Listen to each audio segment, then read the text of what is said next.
Alianza After Hours. Hola, muy buenos días, tardes o noches a todos. Estamos aquí de nuevo en nuestro podcast de Alianza After Hours. Mi nombre es Felipe Campos, gerente de estrategia de inversiones. Y hoy estoy con Carlos Velázquez, nuestro Chief Economist. Carlos, ¿cómo anda? ¿Qué tal, Felipe? Todo muy bien. ¿Usted qué tal?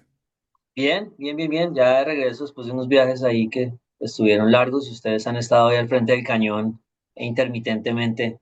Pero bueno, ya ahora sí de regreso. De aquí a fin de año no me voy a mover de la silla. Perfecto, perfecto. Siempre hace falta. Listo, bueno, Carlos, le sugiero que arranquemos con qué pasó en la semana. Agarre usted los temas como de reportes económicos, cuéntenos qué le pareció que se movió la semana, qué vio raro, y después Perfecto. yo me meto con otros temas menos organizados.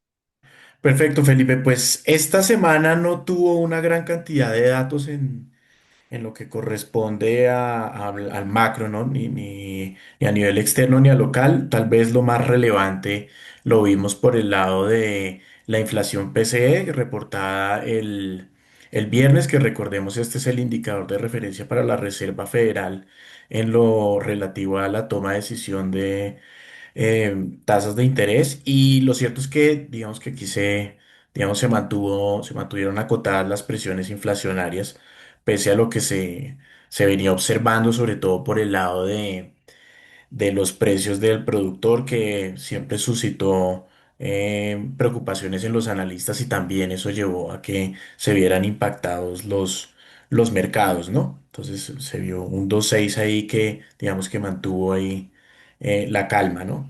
También vimos, ¿Sabe ahí, Carlos? ¿Sabe que me sí, llama mucho la atención? Que hace rato la inflación en Estados Unidos, ahí ese gráfico está buenísimo, porque hace rato la inflación en Estados Unidos como que se durmió alrededor del 3%.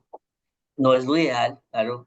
Ahí en el imaginario hay un 2% que no necesariamente tenga que ser el que responde a las condiciones ya de aquí en el futuro para los países, pero se ha estabilizado mucho alrededor del 3. Y cuando se sube una gotica arriba del 3, ¿no? El mundo se acabó y todos nos agarramos la cabeza, y cuando se baja una gota del 3 ya la inflación no es un problema, pero la verdad se ha estabilizado mucho. Lo que pasa es que no en los niveles que uno quisiera. Y me sorprende, y lo hemos resaltado mucho, y de hecho creíamos que iba a ser así, que con los aranceles no iba a subir mucho, y la verdad, aunque ha subido y no ha terminado la historia, en realidad es una inflación muy estable. Lo que pasa es que no en los niveles, vuelvo a insistir, que se ha acostumbrado el mercado y los economistas la última década. sí, en eso ha incidido positivamente el comportamiento de los energéticos, en la medida en que para el mes que pasó en julio se vio una reducción, ¿no? Bajaron en 2,7%, y eso le restó presión precisamente o la presión generada por otro tipo de rubros, como el de servicios, que sí está por encima de de ese 3%. Entonces, como lo hemos mencionado en otros podcasts, y usted en uno de sus documentos, en que en la medida en que pues el petróleo no genera unas presiones alcistas, pues digamos que esto se mantiene controlado y pues bordeando ese 3 que usted menciona. Listo, listo, listo, hágale. Sí, también en el vaso medio lleno, pues tuvimos una noticia, pues digamos que no sorprendió mucho al mercado, que fue la revisión de Producto Interno Bruto en el segundo trimestre. La revisión fue al alza, puesto que el crecimiento anualizado pasó del 3 al 3,3%. Y aquí lo relevante, digamos, más allá de este dato, es que lo cierto es que la economía norteamericana sigue mostrando una resiliencia muy importante, ¿no? Esto incluso ya vislumbrando lo que sería el tercer trimestre, toda vez que, por ejemplo, el Nowcast que hace la Reserva Federal de Atlanta apunta que el crecimiento estaría cercano al 3,5%, y en sus últimas revisiones se han venido incrementando. Entonces, esto contrasta con los datos de generación de empleo que se venían deteriorando, pero lo cierto es que, digamos que a la fecha todavía la economía de Estados Unidos se mantiene resiliente, y pues por supuesto esto también podría condicionar eventualmente las decisiones de la Reserva Federal en septiembre, ¿no? Después también de lo dicho por Powell en Jackson Hole, ¿no? Y pues también tuvimos otras noticias, pero aquí sí quería preguntarle sobre todo por el tema y hablando de Estados Unidos, ¿cómo vio usted o cómo ha venido observando estas presiones del presidente Trump sobre algunos de los miembros del Comité de la Reserva Federal y en particular ese litigio que se viene ya con la gobernadora Lisa Cook?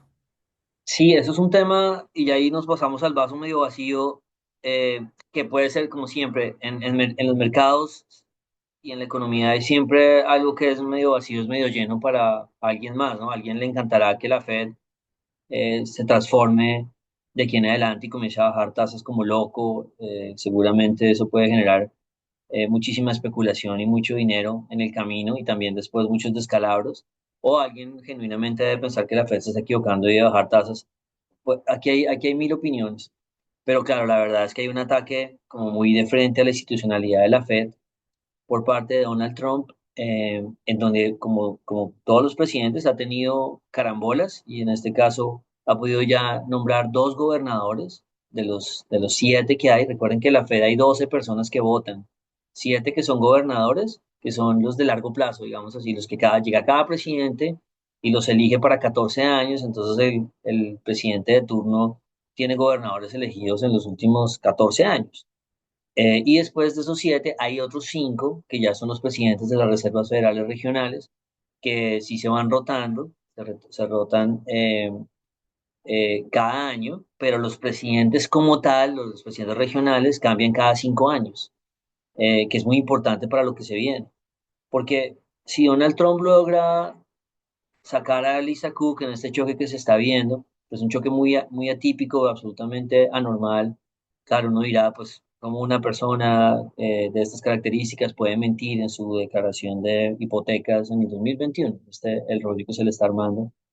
Eh, y pues uno podría argumentar que sí, que si hubo algo mal, de pronto ya no debería estar ahí, pero también es un movimiento liderado directamente por el presidente sacando a un gobernador, que es una cosa muy complicada.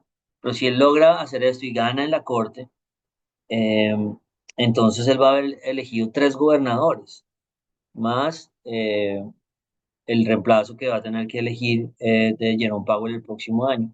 Si termina con cuatro gobernadores de siete, uno dirá, pues es 4 de 12, ¿no? Todavía está lejos o sea, tiene ya mucha influencia y tendrá a las personas que van a liderar las discusiones, los gobernadores van a plantear las discusiones y sobre todo el presidente de la Reserva Federal que va a reemplazar a Jerome Powell. O sea, 4 de 12 está bien, pero lo que yo me quiero concentrar es 4 de 7, porque va a tener cuatro de los siete gobernadores. ¿Y por qué es importante? Porque el próximo año, en marzo, se cumple el ciclo de los 5 años de los otros, ¿no? De los gobernadores de las reservas regionales, que son 12, que se turnan esos 5 puestos restantes, y esos son elegidos por los gobernadores. Entonces es un tema muy delicado y muy complicado, porque si uno tiene la mayoría de los gobernadores, podría, si uno quisiera elegir, dejar una presión para rotar, obligar a que los presidentes de las reservas regionales salgan e influenciar ese pool de 12 personas, de los cuales se eligen 5 cada año para que roten y voten. Entonces el poder es enorme y la transformación puede ser radical. Y pues esto se vuelve un paso más a la historia de lo que está pasando en Estados Unidos, donde pues se ve como todas las señales. Si uno quiere hablar solemnemente, uno puede irse y hablar de todas estas historias de cambios de ciclo, de cómo terminan los imperios y los imperios históricamente han terminado con mucha deuda y con cero juicio fiscal o monetario. Y es un paso más. Ahora, ustedes saben, Estados Unidos desde el 2007 está manejando déficit fiscal de República Bananera, mucho peor que los colombianos, mucho peor que cualquiera. Y pues obviamente el mercado lo aguanta porque es Estados Unidos. Pero si la política monetaria da un paso más, pues va a ser un problema. Y aquí termino diciendo, de repente uno, aquí es muy delicado el tema de los sesgos políticos. Alguien dirá, pues que a mí me gusta Donald Trump, es que a mí me gusta lo que está haciendo, me gusta su papel en el mundo, no sé, el pacificador, alguien lo podrá decir, hay mil cosas, que puede tener positivas o negativas Donald Trump. Pero siempre es el punto y es qué pasa si el próximo presidente que llega a mí ya no me gusta y tiene todo ese poder que le acaba de dar. Entonces, ese siempre es lo que uno se va a preguntar, y uno se lo va a preguntar en Colombia también, es si uno le quiere dar todo ese poder a un presidente sabiendo que después de que no me guste puede llegar a ser. Es un tema muy interesante, no sé cómo vaya a terminar. Sea como sea, pues es una presión enorme para transformar a la Fed y esto es un elemento que no necesariamente, digamos, uno no sabe cómo va a terminar esta historia en el sentido de los mercados. Puede terminar con muchísima especulación inicialmente. Pues hay liquidez y plata fiscal para todo el mundo y fiesta y Standard Poor's 500 vertical, hasta cuando algo se rompa. Yo creo que digamos que lo que se viene es una etapa que al final va a ser inflacionaria y va a tener mil elementos adicionales, no para el corto plazo, pero bueno, quisiera, como que le quiero dar la solemnidad a lo que se está viviendo en Estados Unidos, que en el corto plazo, la lectura de corto plazo, pues es más especulativa, es más plata, va a haber más plata y por supuesto, mayores tendencias en los activos financieros. Pues bueno, ahí le voto esa opinión. Sé que también en temas internacionales, como para terminar, y hablemos un poco de los temas locales, se tiene ese choque arancelario donde Estados Unidos está presionando a India con aranceles para que deje de negociar con Rusia, ¿no? Esos aranceles secundarios. Y la Comunidad Económica Europea ha seguido un poco, ha dado muestras de buena voluntad, pero esos temas arancelarios realmente ya han pasado como al segundo puesto, a la silla del acompañante, ya no son los conductores y ahí lo que importa en los aranceles es la gráfica que usted mostró al principio y es qué tanto puedan afectar a la inflación y por ahora pues todavía queda un interrogante. Lo ha afectado poquito, pero no sabemos si lo va a afectar más. Y bueno, esa es mi lectura, Carlos. ¿Le parece si hablamos de temas locales? Perfecto, perfecto. En principio, el vaso tapado, Felipe, le comento que salió el dato de empleo en Colombia. Entonces, por un lado, digamos, la lectura positiva, si se quiere, es que frente al año anterior se redujo, pasó del 9,9% al 8,8%.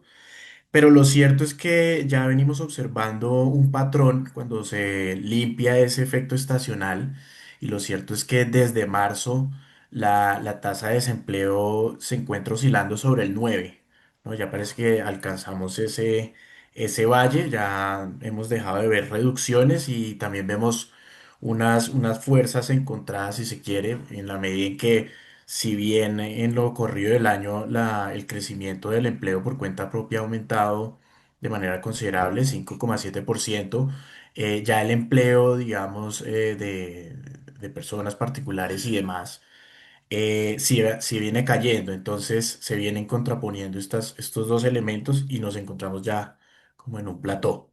Eso por el lado, este dato, pues sabemos, no impacta mucho a los mercados y por eso ya vamos a hablar y le doy paso a que usted nos hable y lo hará más adelante sobre precisamente ya estos anuncios sobre lo que será la operación de repos liderada por el Ministerio de Hacienda y en particular por la Dirección de Crédito Público, en la medida en que ya tuvimos conocimiento de los bancos internacionales que van a estar involucrados en esta operación y van a hacer una compra de unos bonos a descuento.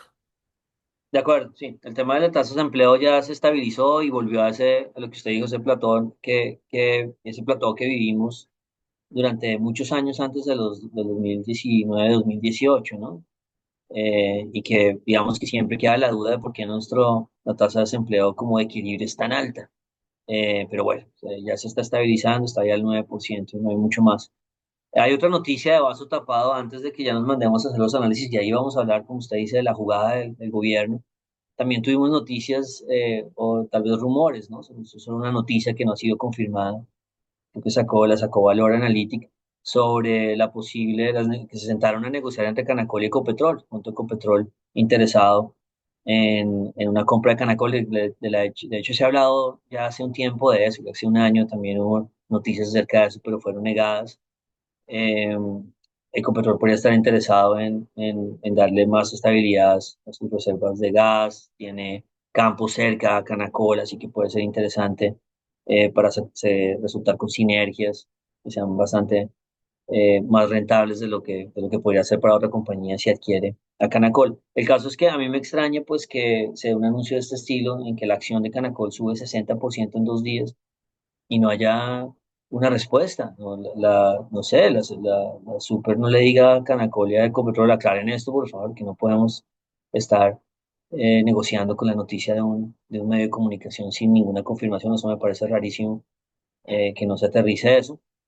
Y por otro lado, pues, claro, en términos ya puntuales de, del comportamiento de la acción de Canacol, también me sorprende que ese 60% que se ganó en 2 días, solo la devuelve al precio de principios de julio. O sea, desde principios de julio se perdió esa plata entre julio y agosto. Así que claro, ha sido una acción muy, muy complicada en caída libre con este tipo de volatilidades tan enormes. No sé si termina el negocio, no sé cuánto valga finalmente Canacol, aquí no estamos como para dar ese tipo de opiniones, pero bueno, es una historia interesante que surgió en la bolsa, y que para mí más exige cómo la bolsa colombiana maneja este tipo de noticias, cómo debe reaccionar, cómo deben reaccionar las autoridades y los emisores, que es lo que creo que hace falta, mucha más claridad.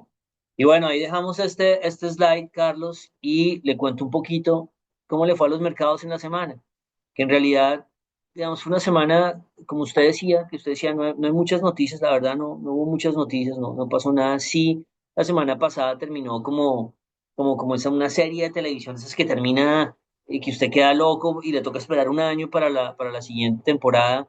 Terminó así, pues, porque terminó con Jackson Hole, el Super Bowl de los bancos centrales, de los banqueros centrales, y Jerome Powell dijo, sí, yo estoy medio listo para bajar tasas, ahora me preocupa más el tema del desempleo. Entonces el viernes terminó con 90 y pico de probabilidad de que sí iba a bajar tasas en su próxima reunión del 17 de septiembre de la Fed. Y en la semana pues fue más como de un poquito de guayabo de esa fiesta, el mercado se quedó más quieto, todavía no está tan seguro, le bajó la probabilidad como un 84% de si va a bajar o no, o sea, ya no está tan convencido después de la euforia del viernes. Yo creo que sí, a mí me parece que el mensaje fue bastante enfático de que hay un cambio en la forma en que se ha estado manejando las tasas, pero bueno, o sea, el mercado como tal no está convencido. Y en general en la semana tuvimos intentos de máximos históricos en el Standard Poor's 500, se lograron, pero el cierre de la semana bajaron un poco, o sea que el mercado ha continuado bastante eufórico. En acciones ya les voy a contar una historia del tema de acciones de Estados Unidos y lo vamos a comparar con Latinoamérica y nuestra visión, que ha sido como nuestra hipótesis fuerte en los últimos 2 años. Pero en general, bueno, el mercado estuvo muy tranquilo, como les digo, lamiéndose las heridas o la gente que le fue bien descansando un poco y de una semana que terminó muy fuerte la semana pasada. Y ahí en los gráficos digamos, de las líneas TES, pues se ve los máximos, los intentos de máximos del Standard Poor's 500, se ve la estabilidad enorme del Tesoro de 10 años que dice, sí, Alianza, estoy de acuerdo completamente con ustedes de que ese nivel es importante, no se ha separado el Tesoro de 10 años del nivel, ¿no?, en que estaba el 5 de noviembre, ¿no?, que es la idea de cuál surge la idea de la línea TAI, simplemente dónde estaban los activos el día que eligieron a Donald Trump. Y mientras tanto, el dólar muy estable, el dólar en el mundo lleva desde julio quieto, desde julio dejó de bajar. ¿Por qué? Yo intuyo que fue porque la inflación comenzó a rebotar y eso siempre tiene una correlación de corto plazo importante. Eh, pero no solamente en el mundo, pues no solamente en monedas fuertes, también en monedas emergentes se ha visto esa estabilidad que equivale al coqueteo de Colombia con los 4.000 pesos.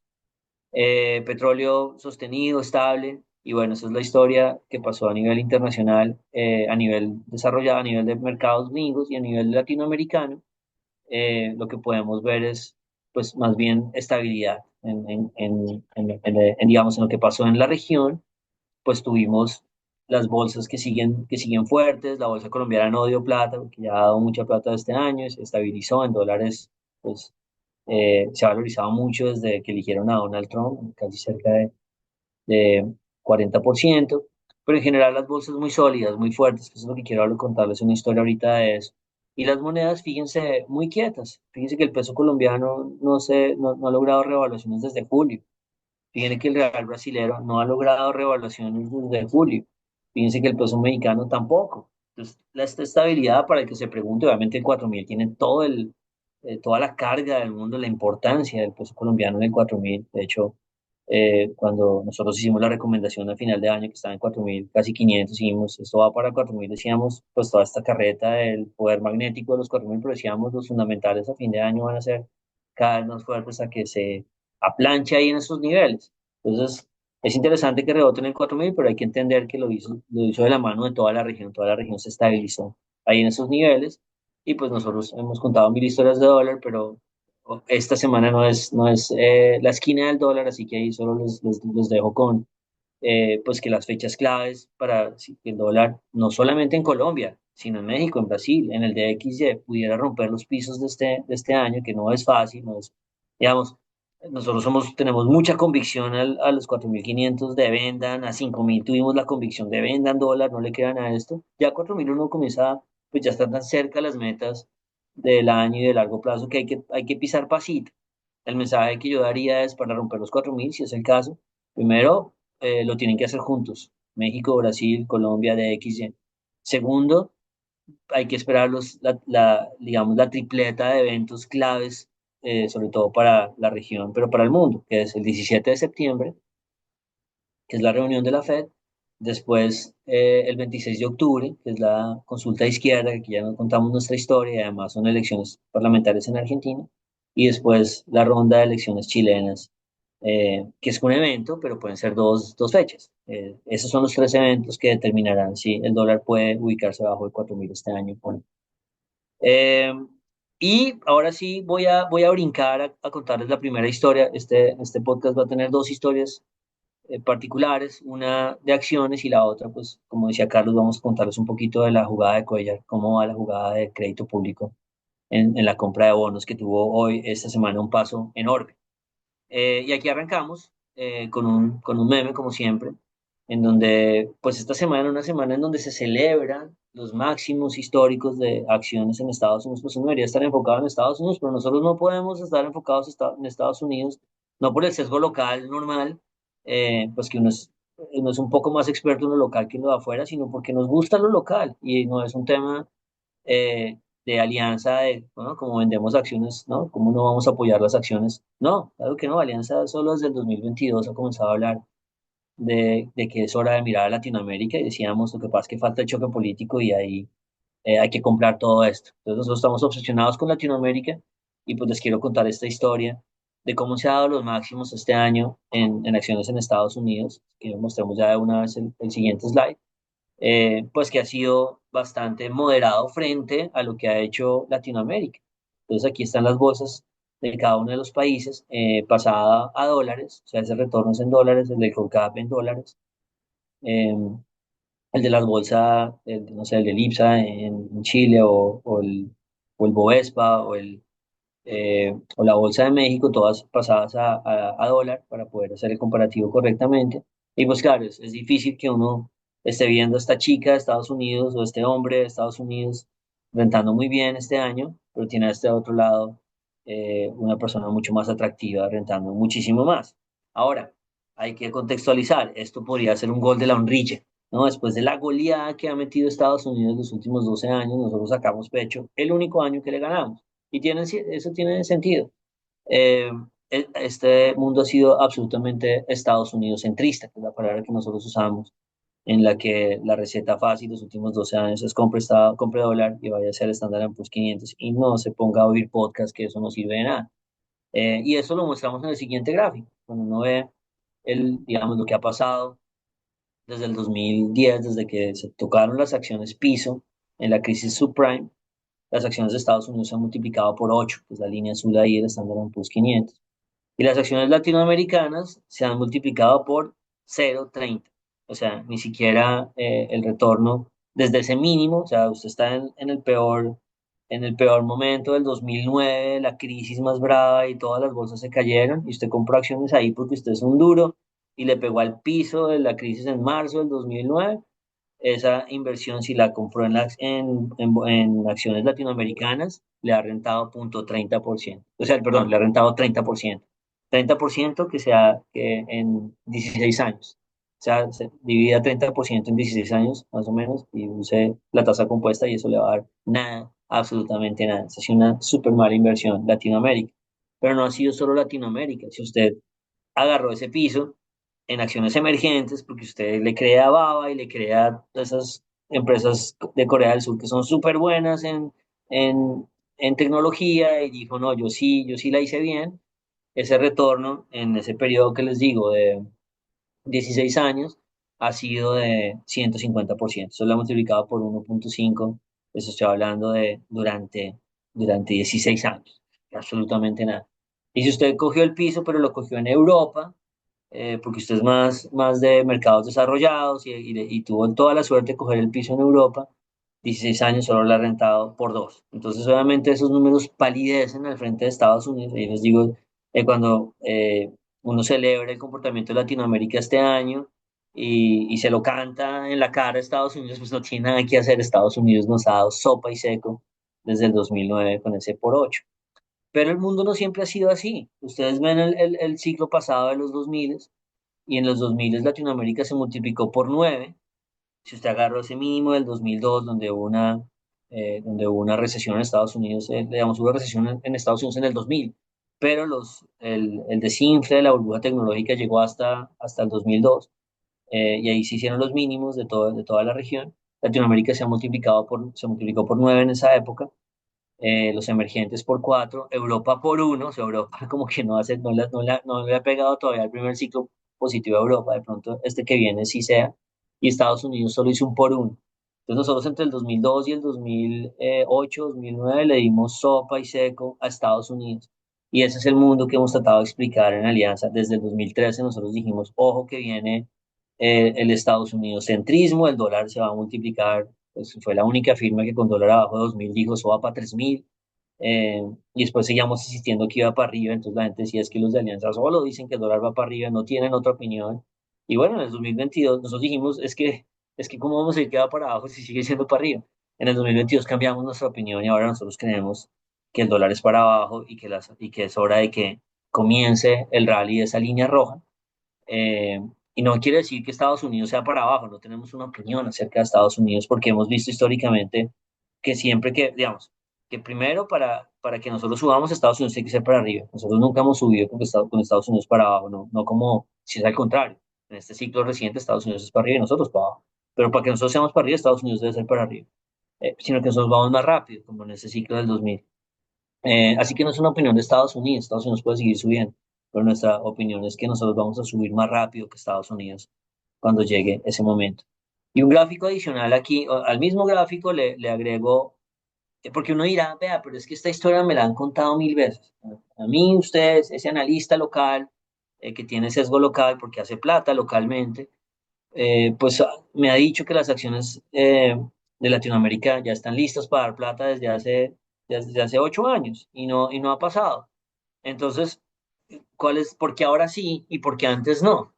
Entonces, lo que nosotros hemos insistido mucho y era parte, digamos, en nuestra recomendación de comprar dólar, siempre éramos el pajarito de los Simpsons, siempre decíamos lo mismo, comprar dólar hasta el 2022.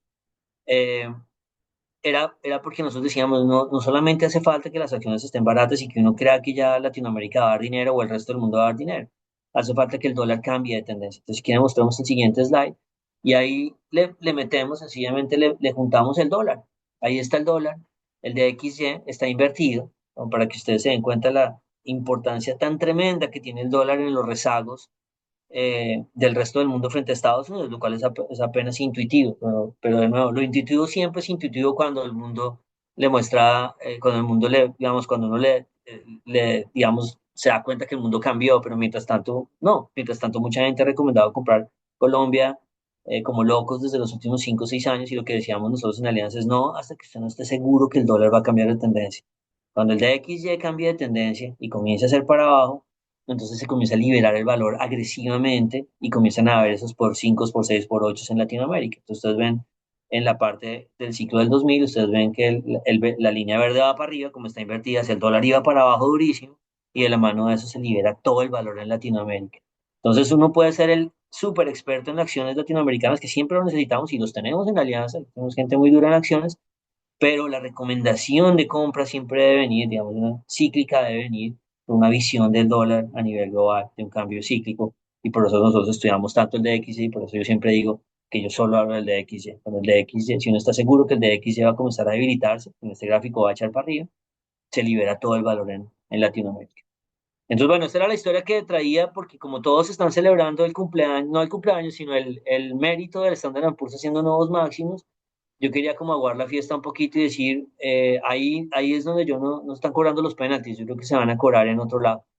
Y es en Latinoamérica, en emergentes, en la misma Europa, creo que de ahí se van a cobrar penaltis más interesantes, sin decir que uno va a crear portafolios fuera de Estados Unidos. Lo que pienso yo es, cuando uno crea un portafolio, dele más espacio a lo que es ex Estados Unidos, sabiendo que igual Estados Unidos es la sangre de cualquier portafolio creado internacionalmente.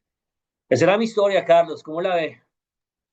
No, pues muy interesante, Felipe, y yo creo que ese mensaje, destacando la importancia de la diversificación, pues es fundamental no solo para los inversionistas, sino para aquellos que quieren serlo, ¿no? Hay mucha gente joven como metiéndose cada vez más con los mercados de capitales y con un interés creciente, ¿no? Entonces creo que ese mensaje que usted da es muy relevante, sobre todo a la luz de unas discusiones que se vienen dando en los Estados Unidos. Vea yo, ¿no? Los análisis entre las correlaciones entre los bonos y las acciones, ¿no? En la medida en que los bonos, dependiendo del comportamiento de la inflación, pueden servir en algunos momentos como cobertura para las acciones, pero lo cierto es que, y volviendo, retomando ese tema de la inflación al 3%, hay una gráfica, digamos, con un periodo muy importante, y lo cierto es que cuando se tienen inflaciones por encima del 3%, cambia la dirección de la correlación. Entonces los bonos no necesariamente le sirven a usted como, pues en los Estados Unidos, ¿no? Le sirven a usted como hedge para las acciones, y recomendaban desde los Estados Unidos, pues, adentrarse más y hacer las coberturas ya no solo con oro, que es lo típico, sino también con acciones de mercados como los emergentes.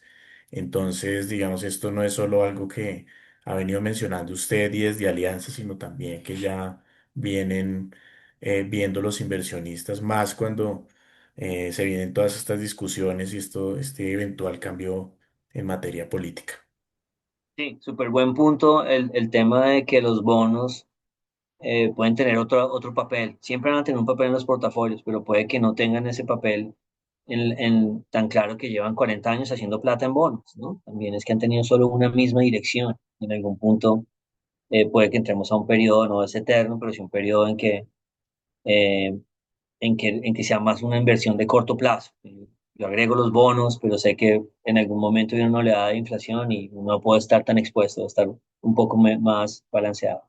Listo, ahí cerrémoslo, Carlos, y arranque usted con la historia de cómo va este capítulo, que a mí me parece una supernovela, es una miniserie buenísima, esterilizada por el director de crédito público, que ha hecho muchas cosas muy interesantes, muy criticado al mismo tiempo, pero por ahora, digamos, lo que yo me quedo es con el contrafactual, y es que si que si el director de crédito público no hubiera hecho ningún anuncio con esas ventas de julio de los extranjeros de 7 billones de TES, estaríamos en otro mundo. Entonces, todo el mundo que lo critica a él por su jugada, dicen es que hay mucho riesgo, ¿verdad? Y yo estoy de acuerdo, pero como que no piensan en ese contrafactual y bueno, ¿dónde estaríamos? ¿Será que la tasa ya estaría de los 3 al 14? Súmele la venta de los extranjeros más el anuncio después del ministro de Hacienda de voy a gastar más platica en el 2026. Entonces yo creo que ahí él se está dando una pelea enorme por defender al mercado, y algunos, no, algunos dicen bueno, le dicen que es más como actividad de trader o lo que sea, pero digamos yo de alguna forma me siento que valoro lo que se está tratando de hacer, sabiendo que el otro lado de la moneda era igual de difícil y horroroso. Entonces, cuéntese usted la historia porque eso ha avanzado, ¿no? Esta semana pasaron cosas. Sí, así es, Felipe. Pues tuvimos noticias recientes sobre lo que sería ya la segunda parte de la operación. Entonces, en ese sentido, después de las compras que vimos de Yankees por cerca de 2.900 millones de dólares, cerca de perdón, de 12 billones de pesos, pues viene precisamente ya este componente que es el que ha llamado más la atención a los analistas y a los operadores del mercado, ¿no? En la medida en que ya se avisora ya con cumplimiento al 3 de septiembre y se va a dar la materialización de esta operación en repos de los Total Return Swaps que ha generado, como usted dice, tanta controversia, no solo entre los mismos operadores, sino también los analistas, ¿no?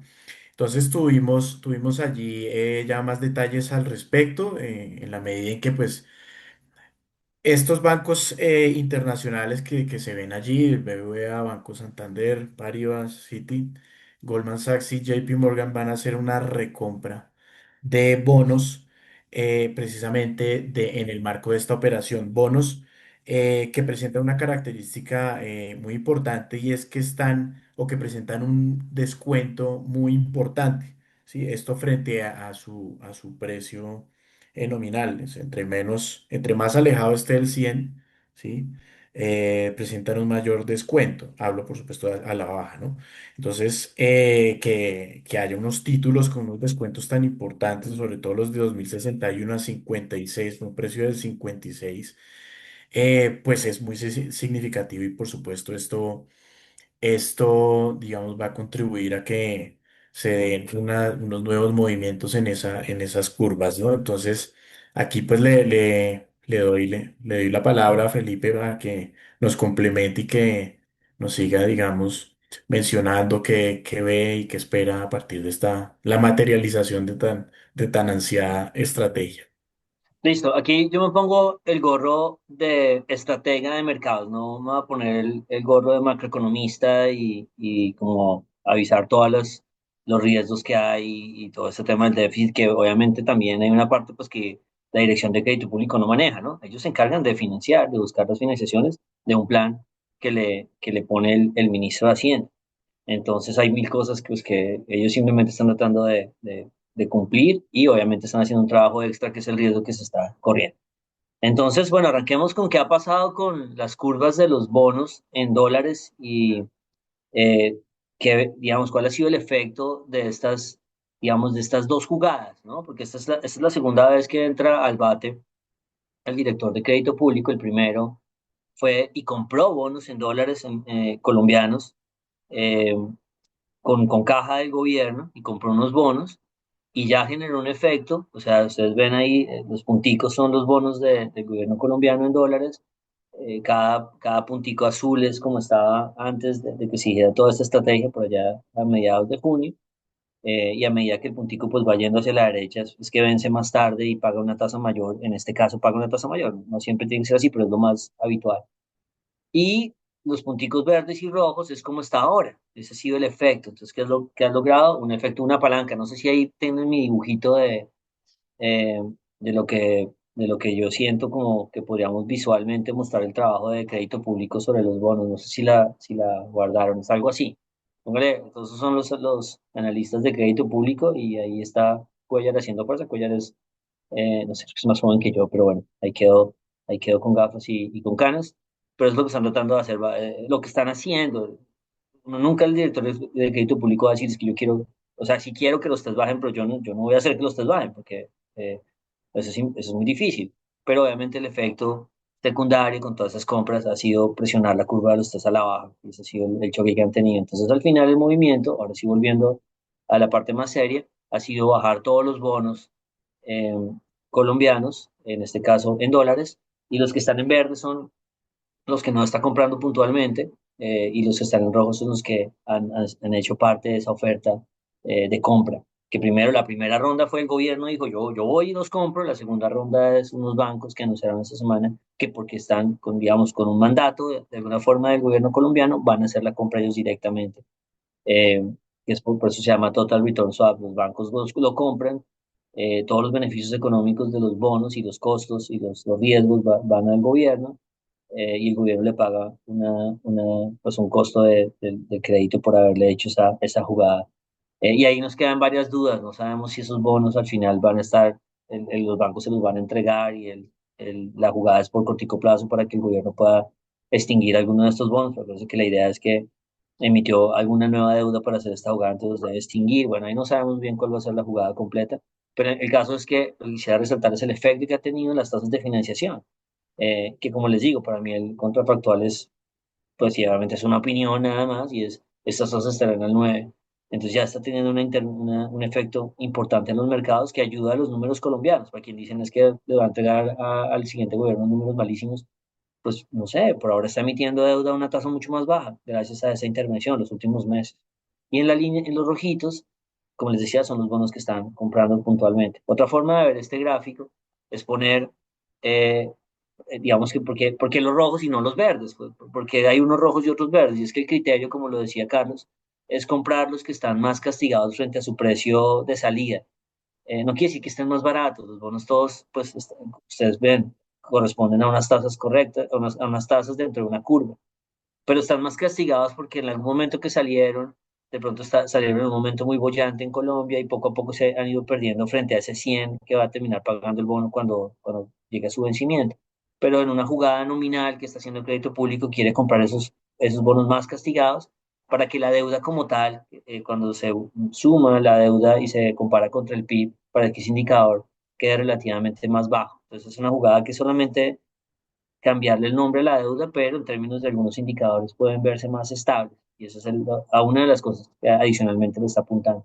Otra forma de ver este gráfico es poner el valor del precio a lo que se está negociando. Entonces, ahí es donde uno se da cuenta porque las bolitas rojas son rojas. Y es porque ese precio está a 80 o a 70 o a 60 del 100, y por lo tanto hay más capacidad de reducir esa deuda nominalmente. Eso es una cosa, no hay necesidad de que entiendan exactamente la jugada, para los que no están tan metidos en eso, pero realmente como dice el nombre, es nominal, no va a haber un efecto en que está reduciendo la deuda, no, ni es que están regalados estos bonos, pero sí, eh, le interesan esos bonos, los que están castigados y vienen por debajo del 100. Y ustedes ahí ven que se están armando dientecitos. Es como yo trataba pues la metáfora es las personas tratando de bajar la curva, y donde clavan los dedos es donde bajan más, pues donde hacen la fuerza. Entonces el mercado pues ha identificado esto, y el mercado ha comenzado a comprar los bonos que están más castigados frente a su valor de 100, porque sabe que hay un comprador, que va a llegar el gobierno a comprarse. Entonces está generando no solamente que las tasas todas se hayan bajado, sino distorsiones en algunos de estos bonos porque el mercado se adelanta. Y aquí es muy importante también resaltar esto. Una de las críticas también ha sido como que no hay suficiente información de la estrategia. Y yo creo que la crítica es válida porque también ha mutado un poco la estrategia. Entonces, pues cuando se transforma tan rápidamente uno dice, pero bueno, pues, quería hacer esto, pero ahora quiere hacer esto, pero ¿por qué lo está cambiando? Y la crítica es válida ahí. Pero la crítica no es válida en un punto, y es el gobierno no puede decir todo lo que va a hacer, porque entonces nosotros, eh, que estamos buscando dónde hay oportunidades, pues nos adelantamos y hacemos esto. Pues, ya el gobierno nos dijo que va a comprar estos bonos, venga, los compro, para que el gobierno les toque comprar los más caros y yo me haga una plata. Entonces, la información también tiene que ser moderada, no la puede compartir. Y este mismo efecto, pues ya, aunque esta semana no se hizo nada en bonos ya en pesos colombianos, pues se ha visto en la curva. La curva también ha generado una gran presión, y por eso les digo, el endeudamiento de Colombia los últimos 2 o 3 meses ha sido a tasas muy diferentes a las que hubiera sido con todos esos anuncios macroeconómicos tan malos que dio el mismo ministro de Hacienda, y con la pérdida de calificación. Entonces digamos que por ahora, esa es para mí la forma de leer la victoria. Al final, si termina teniendo la razón crédito público y le salió, no voy a negar que igual hubo una apuesta, y yo creo que esa es la crítica esencial, y es como que no se debería tomar este tipo de riesgos aquí, y yo lo entiendo. O sea, no que le salga es la razón para decir, si ve que él tenía razón. No, eso no quiere decir nada, porque uno puede, no sé, puede comprar la lotería y ganársela, y poner toda la plata de su vida y ganársela, y pensar que lo hizo correctamente. Y no, usted no debe haber apostado toda la plata de su vida en una lotería. Entonces esto no es así. Obviamente yo veo muchas razones para que salga, o sea, la probabilidad no es tan de lotería, pero eso no va a ser la forma de medir. Obviamente hay unos riesgos. Lo que pasa es que yo creo que los costos de no haber hecho eso también eran bastante altos.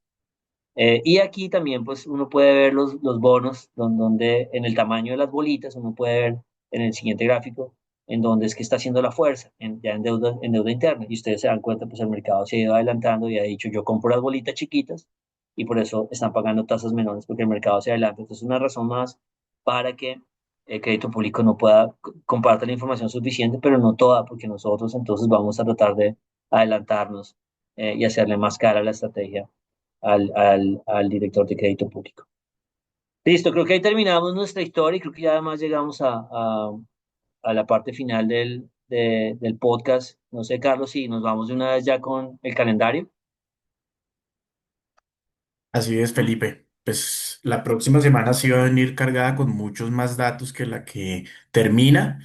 Va a ser una semana de precios, ¿no? Principalmente para nuestro país vamos a tener el dato el viernes muy importante. Vamos a ver qué habrá pasado no solo con el total, sino con alimentos que presentó esa sorpresa tan negativa el mes anterior. Entonces veremos qué ocurre. Tanto los analistas como desde Alianza esperamos que en términos anuales haya un repunte significativo. Estaríamos por encima del 5%. Entonces vamos a ver qué tanto habrá aumentado esa inflación y por supuesto esto podría condicionar la acción o la toma de decisiones del Banco de la República hacia el mes de septiembre. Por supuesto, también a la espera del dato de agosto que se publique en el próximo mes. Por demás, pues también muy importante en el frente externo, pues vamos a tener, como usted ya mencionaba, eh, minutos antes, los datos de desempleo y las de nóminas no agrícolas que van a marcar un poco la parada y que le van a dar el margen o lo van a acotar a la Reserva Federal para tomar ya su decisión en materia de tasas de interés, ¿no? Esa probabilidad que recordemos supera el 80% para que efectivamente se haga un recorte de 25 puntos básicos ese 17 de septiembre. Un viernes bien bravo, ¿no? Sí, Esos viernes que uno no puede descansar.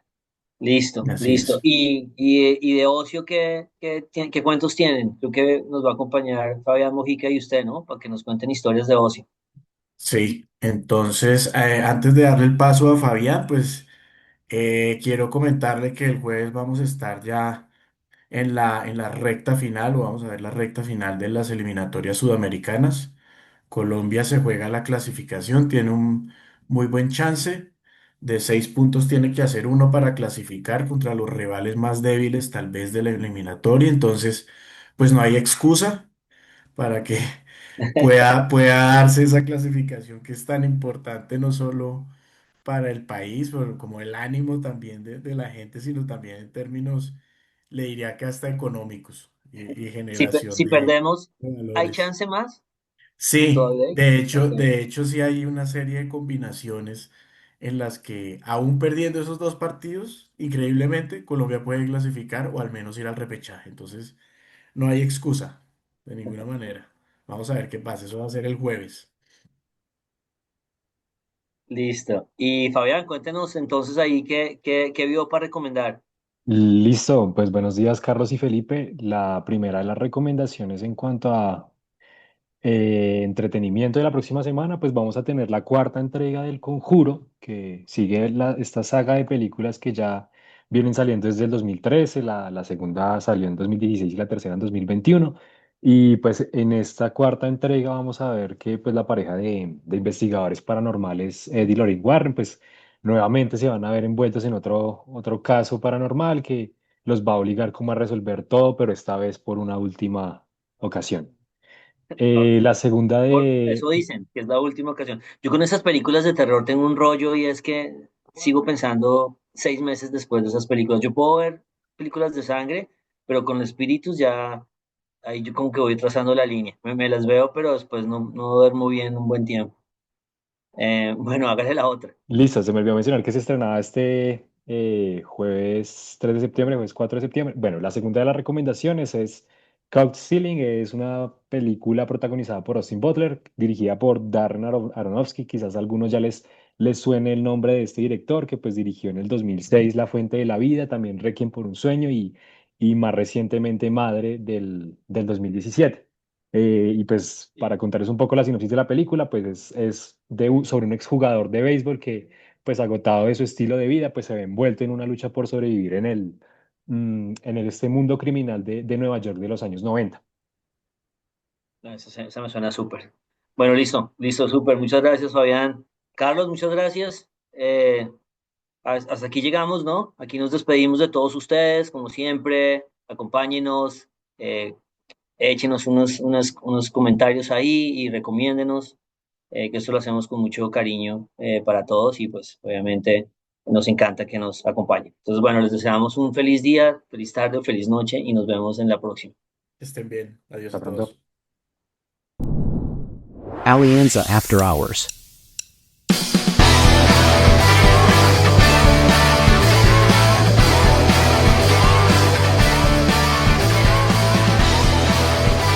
Nada de lo que se discuta aquí debe ser considerado como recomendación profesional para realizar inversiones. Las opiniones aquí expuestas no buscan imponer términos ni condiciones comerciales o legales ni tampoco se constituyen en suministro formal de información al mercado de valores. Adicionalmente son opiniones personales y no representan las de Alianza Valores o Alianza Fiduciaria.